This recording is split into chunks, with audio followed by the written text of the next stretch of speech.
Has Italy's president just saved his country and his continent from chaos and self-destruction?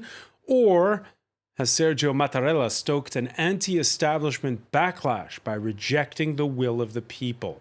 Mattarella was willing last week to overlook the creative writing in Giuseppe Conte's resume when Italy's new populist coalition offered up the unknown academic for the post of prime minister. But Mattarella flatly rejecting a voracious Eurosceptic as economy minister.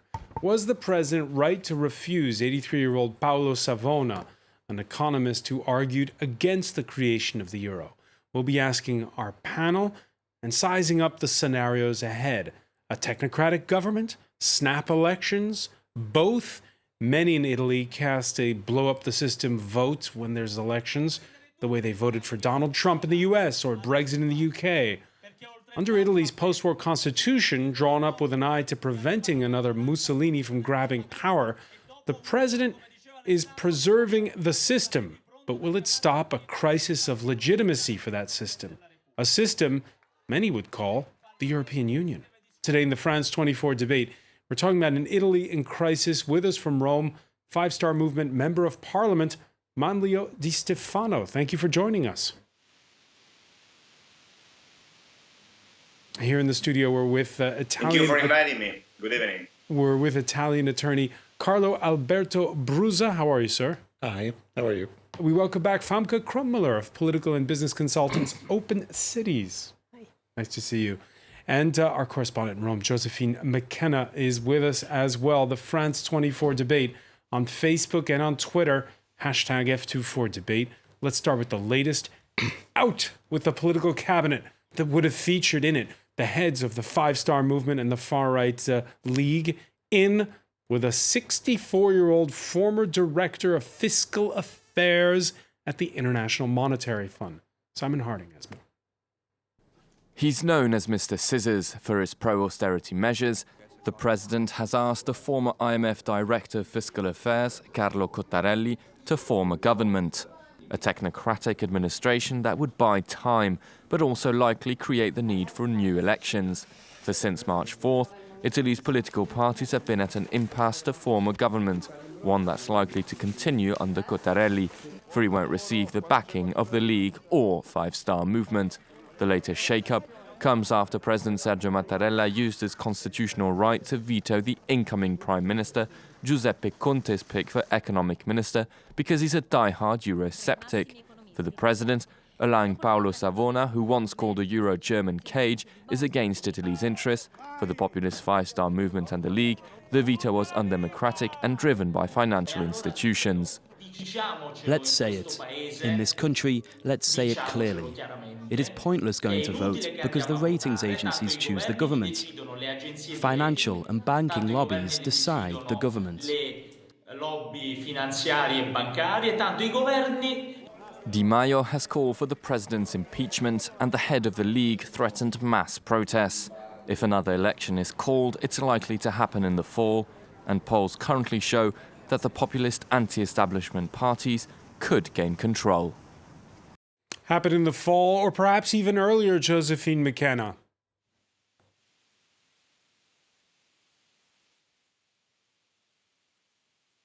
I think it's unlikely before September.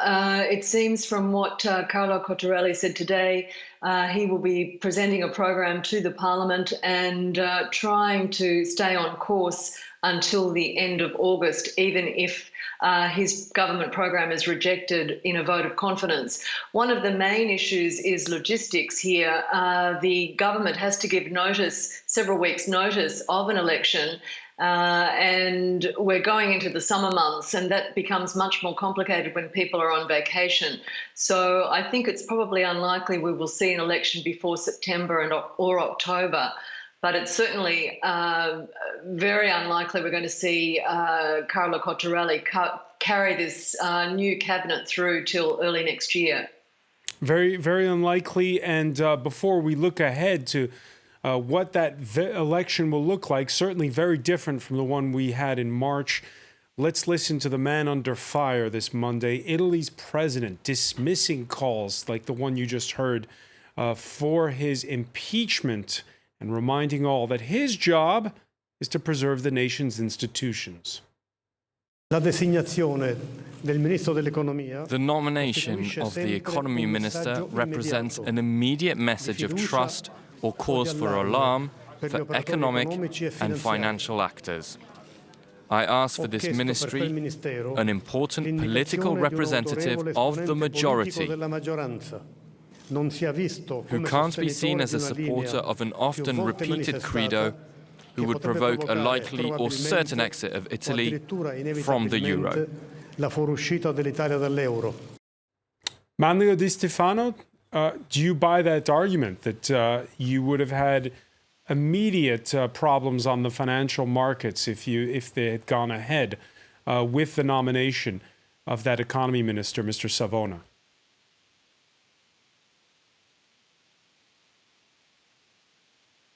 This is totally false, because if you look at the typical market trends, they are scared about the instability, and that's why today the spread grown again. Because the point is that obviously the markets and the investors need a stable country. So if you are able to create a government, a political government especially, obviously everything goes quiet.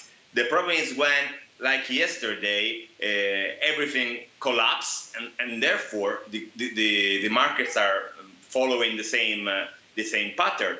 This is scaring for the Italian citizen, and this is scaring for also, I would say, the Italian democracy, because in the past it never happened that for political opinion a minister will not be allowed to take part of the governmental team. Is there no other candidate for the post of economy minister that you could have put up to the president?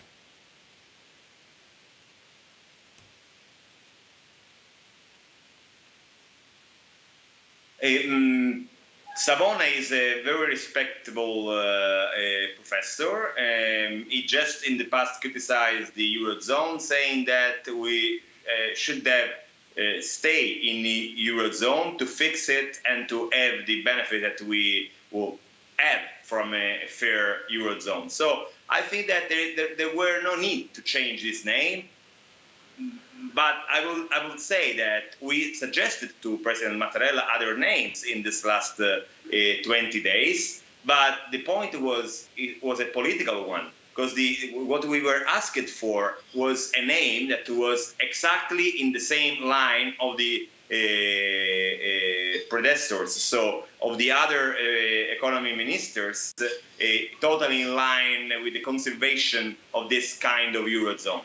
What we said is that we cannot change a minister because his political ideas are not appreciated by the President of the Republic, because this is not on his prerogatives. The Italian Republic is a parliamentarian republic. It means that the President of the Republic can just apply the Constitution, protect it, but never interfere with the political orientation of the political government. So that has to be clear. Otherwise, we confuse the French semi-presidentialism to the Italian parliamentary republic. It is something different for us. Let me put it to Carlo Alberto Bruzza here. There was a case in the past. We remember when Silvio Berlusconi tried to have his personal lawyer. Absolutely. In the cabinet, that was rejected. It wasn't a political motive, though, as we just heard from Mr. Di Stefano. Do you agree with what you just heard from Manlio Di Stefano? Not totally, because in this situation, the constitutional problem is not only the position of the president; it's also the way to find the name of the president of the council. Because normally, the president chooses the president of the council, is in Article 92. After the president of the council chooses the minister, and he presents the name of the president. But in our situation, we don't, Mattarella, give to Di Maio and Salvini the project to find a government. It's not constitutional way. It's not constitutional way. Because they make a contract, And after they propose the name to the president of the council. But isn't that a bit of a technicality? Because what you have is a coalition government. And No, but the way is another. Normally, you name the president, and after you choose and you organize the coalition, not the contrary. We are in a totally, because the Italian system is a peculiar system. I'm sorry, the Italian system is now a melting pot, a different way. They try, we is not only parliamentary, we try to find also a little bit a president conservation, a president guard for the constitution. Is the situation, all people, I was a candidate from Berlusconi, and they talk about with him to change the system, to try to find a president system, because this is equality in France. We have very good stability for the system majority and the president with this kind of way. In Italy, all the time with kind of system, Rosatellum, Italicum, now Rosatellum, we are all the time in the situation as the Third Republic in France. If we don't find a new way of the election, we are all the time in the same situation. Manlio Di Stefano?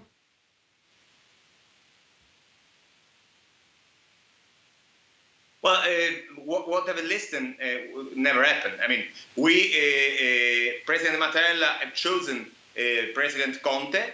He went to him back with the list of ministers, so everything was respected in the way the constitutional Article 92 says. So what I've listened is not the truth, absolutely not. The point is that what was done by President Mattarella was to take some more responsibility that he was not able to have. The Constitution says that he can just protect the constitutional values, but not going against the political will of the electors that in the 4th of May voted Five Star Movement and Lega Nord with an overwhelming result. It was 50-51 going together, the two parties. And obviously, both in those parties, they decided also to change the political perspective that we had in the past. So, President Mattarella has to respect the result of the electoral momentum and apply and create a government that is respecting these results. So this is respecting the results, and I see in line with the Constitution. A disagreement between Manlio Di Stefano and Carlo Alberto Brusa on this. The former prime minister, or president of the council, as it's called in Italy, Massimo D'Alema, caught on camera, by the way, speaking to the former president of the Italian Senate on the sidelines of a meeting of their new left-wing party. If we go to the elections after the veto to Savona, the Five Star Movement and the League will take 80% of the votes. We'll be talking about autonomy, sovereignty of the Italian people, foreign interference. I hope that it will be fine.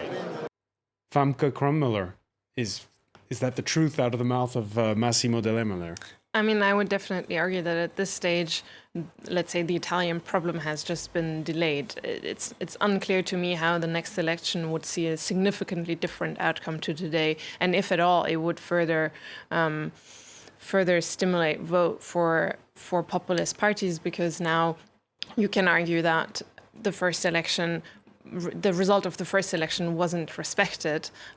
Clearly, the president leaned quite far out of the window with his decision to not approve this appointment. So I think whenever Were you the next surprised by the happened, president's decision? I mean, to the extent that this has never happened before, for motives that are rather political than constitutional to a certain extent, it is surprising. But his argument at the end of the day was that there wasn't a debate about being in the euro or not, and that it would be difficult to have this minister appointed without having had the debate in the election. But it's a difficult argument. Josephine McKenna, your reaction to what we just heard there from Massimo D'Alema as well, is this going to be fodder for these two populist parties as they head towards snap election? Because that is what it looks like is coming up.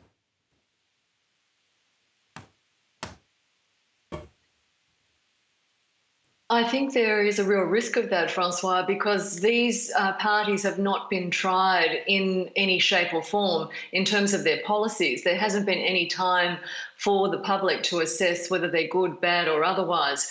And I think the other thing that really should be stressed is there's a complete disconnect between what is going on in Brussels and what the government wants to achieve in terms of lowering debt and what's going on the ground. And people don't seem to see that the debt burden in Italy is a shared responsibility. It seems to be somebody else's problem.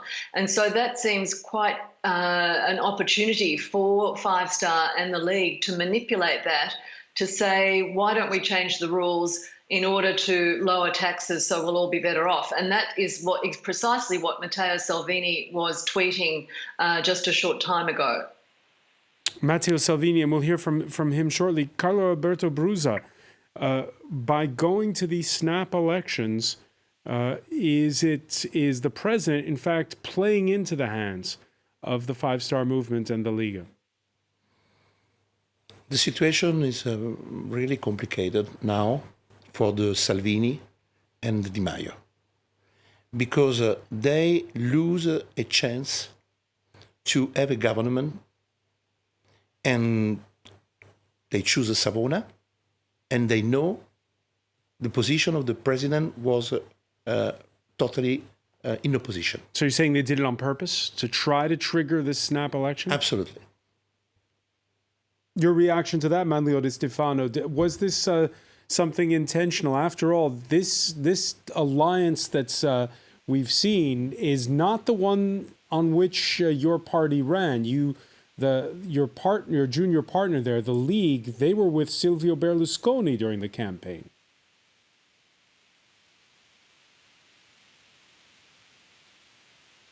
Honestly, I'm sick and tired of listening people saying that the problem was postponed or the populist party were going to government.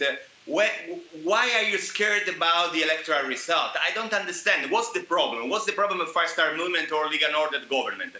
What we said in the contract that we did for the election, what we said in our electoral program was just to fix the problem that the Eurozone has. Something that was said also by Macron, for example, your president. So could you please try to be respectful from Italian people and for Italian parties that are going to election and are trying to govern this country? I think this should be the base of the political debate. Some respect for the people will.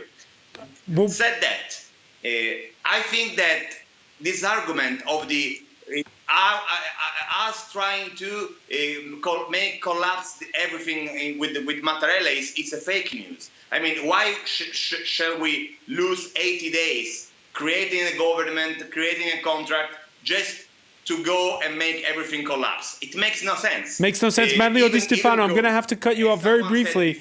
I'm going to have to cut you off very briefly because we have to go to a quick break. We'll be right back. We'll get back to it. Stay with us. You're watching the France 24 debate.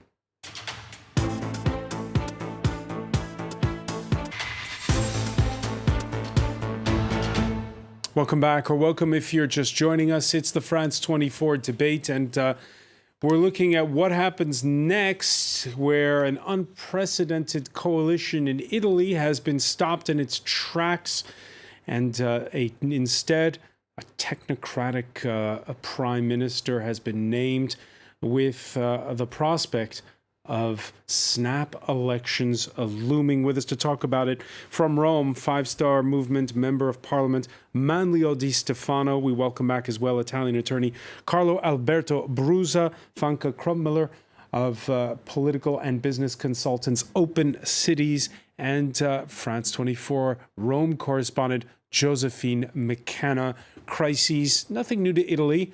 Neither is anger with politicians and the political system. In this particular case, it's still too early to gauge whether the populists have gained or lost credibility in this crisis.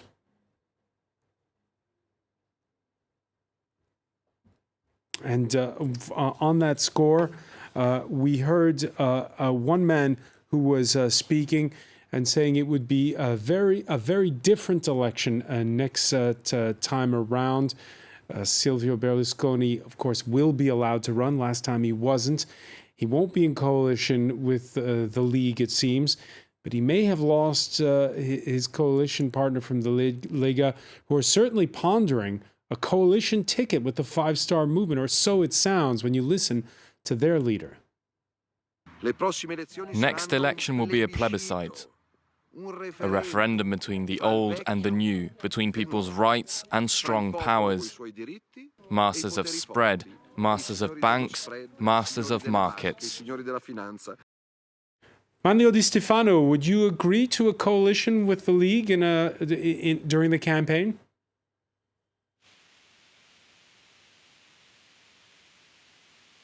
No, the Five Star Movement never make coalitions for the campaign and before the election. What we said in this try that we made is to create a government coalition on a specific electoral program. So it's pretty different. So I think that we will run alone, and obviously what have been done in terms of a program will stay there. So in case with the same electoral law, we will find in the same situation that happened in the last election. Obviously, we will start from a good point already. That is the contract that has already been signed by Di Maio and Salvini.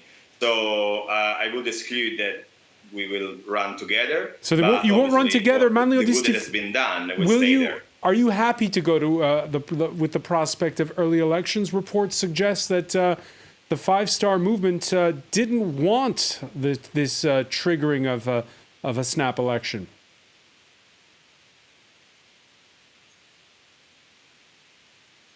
Well, we have no other chance. I mean, we were very happy to create the government and to give Italian people the possibility to improve their own life with our reforms. But unluckily, it wasn't possible. So we cannot accept any different government that was not chosen by the Italian people. So obviously, the only possibility we have now is to run new elections as soon as we can. As soon as you can. Josephine McKenna, what's the mood in Rome?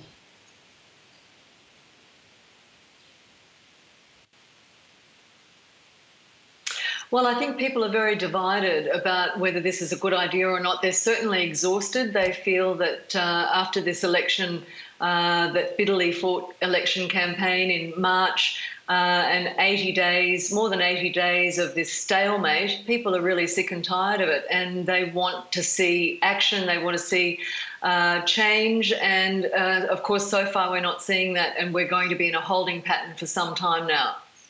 A holding pattern, Carlo Alberto Brusa, it's the fifth time in a row right now where the person who is the president of the council, the prime minister, is not the person who was voted for at the polls. In fact, Silvio Berlusconi is the last leader of a party to actually lead the government, then lead the government.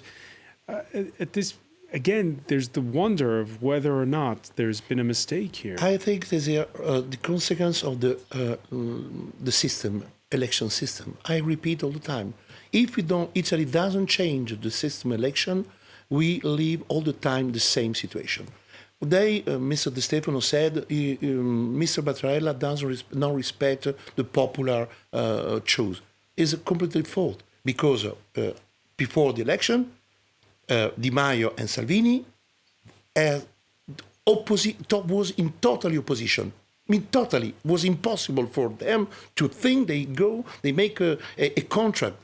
It was impossible. And after you have a government with the two persons in totally extreme, in totally opposition. So how do you fix that? And they make a contract for Italy, and they want to say this is a new republic. So what kind of electoral reform do you suggest? Normally, is in all party, the system that they give insurance for a guarantee is a majority system for the parliament and a president with the popular election. This is the system for Italy. All people is afraid. So you're suggesting a French system for Italy? Absolutely. It's a very good system. I teach many years in university. I talk about Berlusconi agree at the moment this kind of system. But after some council said, no, it's better the German system. It's for that we have this Rosatellum. Then normally the party win as the prime minister. But we try after Berlusconi to find a new party with a majority. We don't have, and we have all the time a technical government. We are in the same situation. I think if this government doesn't have the possibility to change the law, the election law, this is good for Italy. They don't change. The next election in September, October, we are in the same situation. We don't find a solution for Italy, and we are all the time in economical, technical government. So here's the question, Famke. Is Italy weak because of this political gridlock that we see, or are its institutions strong? Because what we're discovering from the last 24 hours is that the institutions have the final say over the parties. Well, that's a really difficult question. As you can see, you can argue it both ways, right? The institutions are strong to the extent that the president has his word to say, even though, as I argued before, I personally think he probably leaned a bit wide out of the window. And at the same time, it is, as we just saw, the institutional framework that also hinders change in the electoral system, which would allow for a more stable government to emerge. And as I mentioned before, elections in 3 months or elections in 6 months, we will have most likely the exact same situation. Apart from that, the country is losing more time to do necessary reforms. All right, you mentioned the president leaning out far outside of the window. Criticism there from Famke Grönmüller. France's president, though, he doesn't see it that way. Emmanuel Macron weighing in earlier. I want to reiterate, in view of our relationship, my friendship and support for President Mattarella, who has an essential task to carry out, ensuring the institutional and democratic stability of his country, which he's doing with great courage and a great sense of responsibility. Manlio Di Stefano, your reaction?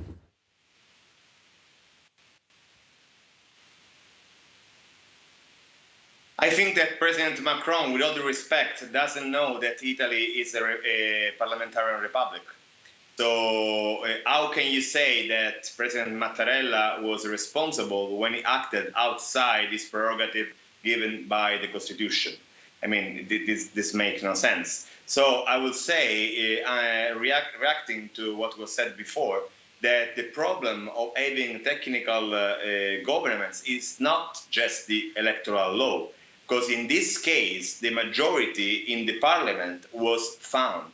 So Five-Star Movement plus Lega Nord was able to create a government. And in any case, this electoral law was voted by all the parties but the Five-Star Movement. We were the only voting against. So it's useless to say that we had to create a new electoral law if in the parliament you had the same party that has done this last one, that is unconstitutional. So what the Italian people want now is to have a government able to do the reforms that they need.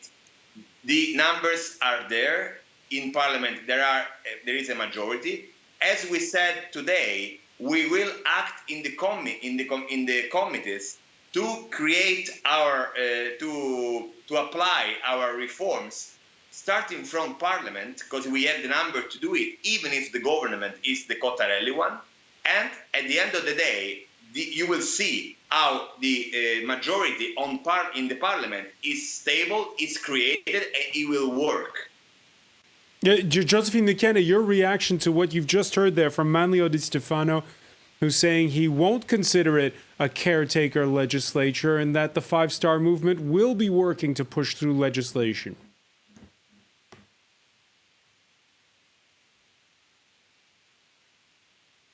Well, I think that's an important thing to show the Italian people what they actually stand for. Are they committed to what they say they are? What would be the impact, for example, of introducing a universal guaranteed income? as the five-star movement have promised as the centrepiece of their proposals. But I think another point that needs to be made here, Francois, is maybe President Mattarella just didn't like the attitude of the five-star movement and the League.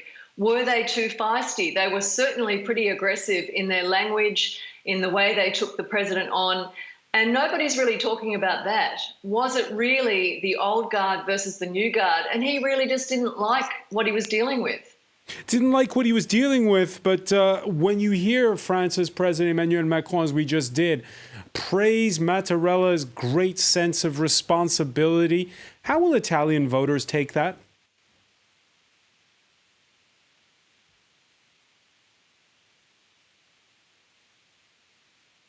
Well, I think people here are divided. Some people think President Sergio Mattarella is a hero. Others think he's a villain.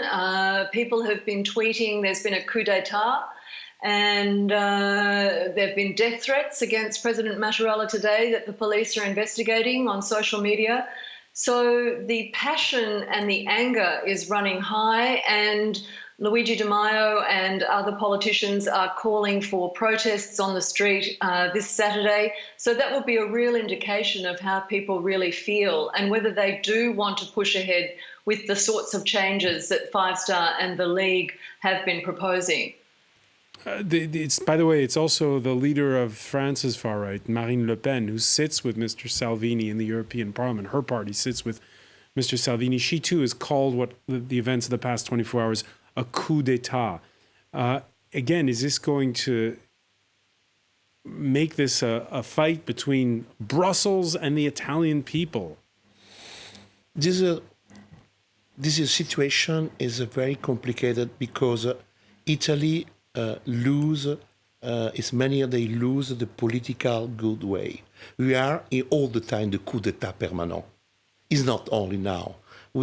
Our institution, the crisis of the institution, monetary, political, government, president, because the system is old, and they don't find a majority in parliament to change really the system. I said all the time this because the answer is the problem that we have after Berlusconi. We are all the time in crisis. And Italy, 2,300 million euro, more than 1 year of PIB.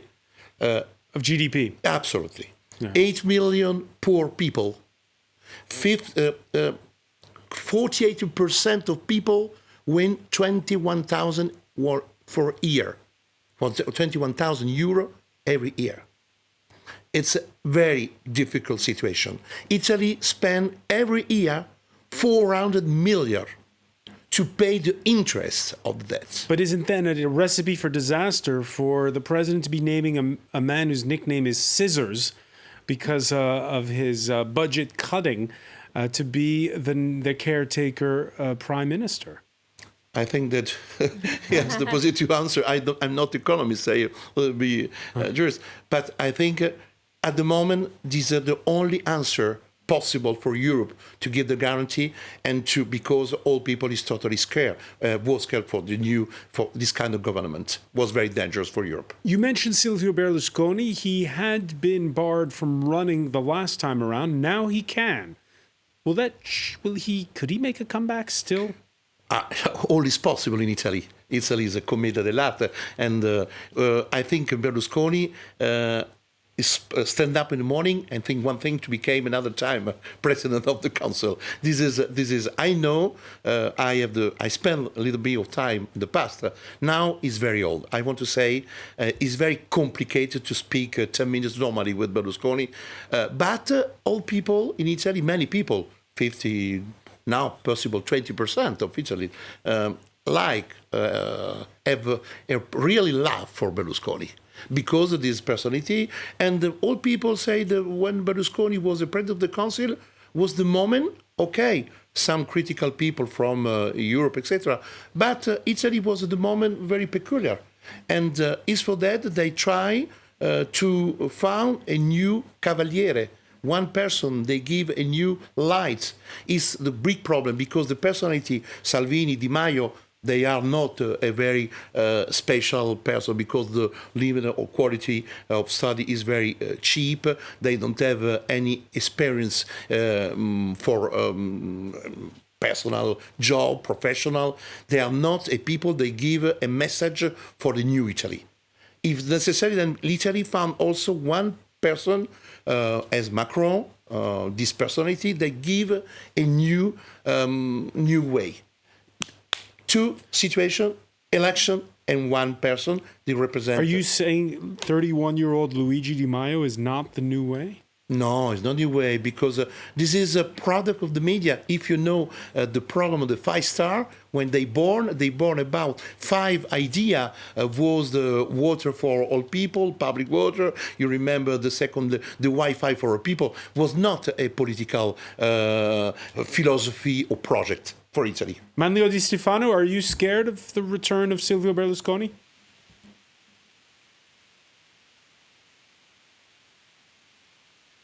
I cannot be scared of the return of a condemned for fraud that paid mafia for 20 years, because people already know that he was paying mafia, so I think that they will never vote him again.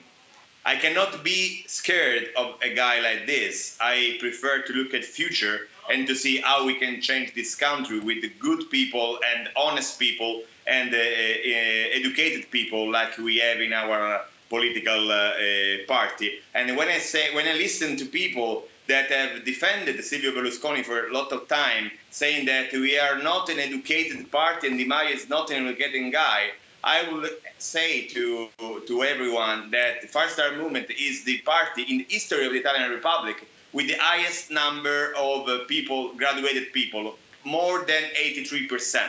So stop saying fake news. I mean, people understood already that the storytelling is always engaged who is trying to change the status quo. And we are those people that are trying to fix the problem that we have in Italy and bring this country to a new sparkling future. Famke Krummeler, let me just bring in let me bring in Famke Krummeler because we're almost out of time here. Famke, you heard there Carlo Alberto talk about it being, commedia dell'arte. In Italy we're used to crises. Should Europe worry? Yes, to the extent that this is a protracted and ongoing situation which has been going on for some time and is now set to continue to happen. And if you look at, for example, French President Macron's plans on Eurozone reform, that has just gotten much more difficult. Indirectly because of the Italians, because I believe that the Germans will actually use this situation to argue, see with a situation like Italy, we cannot commit to further Eurozone reform. And Macron's already said, because of the situation in Italy, we have to go faster. Which is right, and some German economists are arguing this as well. But in the context where the German population has been and will always be reluctant to further integration of the Eurozone, this is exactly the argument that politicians need in order to prove their point, the German point. And so for Macron, maybe he has a window of opportunity which is now better than it will ever be, certainly, but it's still not great. And the maximum that they will be able to do is baby steps, which is certainly better than nothing. But the problem now for him is, for his political ambition on the Eurozone, is that Germany can use this argument. And just one word, because we're out of time. Does the Italy crisis help or hurt Macron in that respect? It makes his political plans much more difficult. Much more difficult. We're going to leave it there. I want to thank you, Famke Krummeler. I want to thank as well Carlo Alberto Brusa, Manlio Di Stefano, and Josephine McKenna for being with us from Rome. Stay with us. Media Watch is next.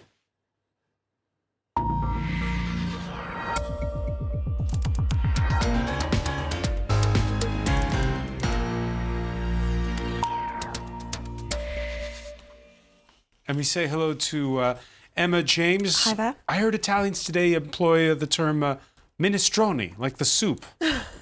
to describe the mess that they're in. Okay, as they put it. okay, I quite like minestrone soup, so So I'm not do sure I. that that's entirely fitting, but I suppose it does have a bit of everything thrown in there.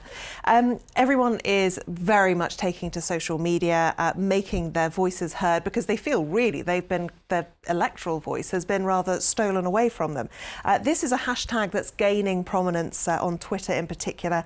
It means My Vote Matters, and people are posting it along with the Italian flag, largely because the leader of the Five Star Movement, Luigi Di Maio, actually called on people to use the flag, use the hashtag, and he wants there to be protests across the country on June the 2nd, which is a national holiday. So it's very likely that we're going to see a pretty good turnout for protests arranged on that particular day. The idea that democracy has been trampled is certainly being echoed here in Il Fatto Quotidiano. It says, Conte torpedoed, enter Cottarelli. King Sergio blows it all up. Of course, that is the President Sergio Mattarella, not how we are used to seeing him, of course. And they talk about this being really an institutional crisis, the like of which we've never seen before.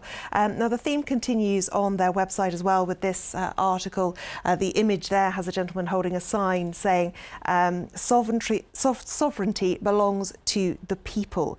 But this writer says that this time the Italians will not easily forget what has happened here, because they say that often Italians forget about these things that happen to them, but he says not this time. He's not really blaming anyone in particular for what's happened, but he does say the real victim is popular representation, because basically everyone else has been taken into consideration. Europe, Brussels, Germany, France, but not the Italian citizens who have been voting. Exactly that. Taking a look at The Economist, they're talking about this too, using the subheading there, stillborn, in reference to Italy's new government, because it really didn't survive beyond birth. What they're asking in particular is it legitimate for the president to override the prime minister in terms of his choice of finance minister? Now, they say the president, yes, appoints the prime minister, but then on his proposal, the ministers. So is it actually right that he goes against the will of the prime minister who's chosen those ministers? They also talk about the two different competing conspiracy theories doing the rounds, which is one that the president is acting in Europe's interest, not Italy's, and that seems to be certainly the most thing that most people are saying. But also some people asking, did Giuseppe Conte think that by doing this he could actually force a snap election and maybe win a stronger majority? So that's an interesting one to look at. Everyone certainly has an opinion on this. Lots of people saying things like, everyone on my timeline has suddenly become an expert in Italy's constitution. This gentleman as well. Last week, Italian politics is far too hard to understand for us abroad. Today, here's my opinion on Italy's constitutional crisis. And it does seem like everyone suddenly is an expert on all these matters. Looking elsewhere, I mean, this is a gentleman in the UK who certainly is buying into the conspiracy theories. Look at the EU, their fingerprints are all over this. What a joke. Europeans be warned, dark forces at work. Now, with the use of the word Ital exit, not exactly rolling off the tongue, but certainly it is being used. Unsurprisingly, Mr. Brexit has waded in on this one, Nigel Farage. Italian voters will be furious that the establishment is blocking new ministers. Time for more elections and bigger votes. But of course, it isn't the voices in the UK that matter, certainly not Nigel Farage. It is what is coming out of Italy. Now, Matteo Salvini, the leader of the Northern League, has tweeted this seemingly already in full campaign mode. They're with the bankers and the powerful. We are with the Italians. All right, we'll have to leave it there. I want to thank you, Emma James. I want to thank our panel once again. Thank you for joining us here in the France 24 debate.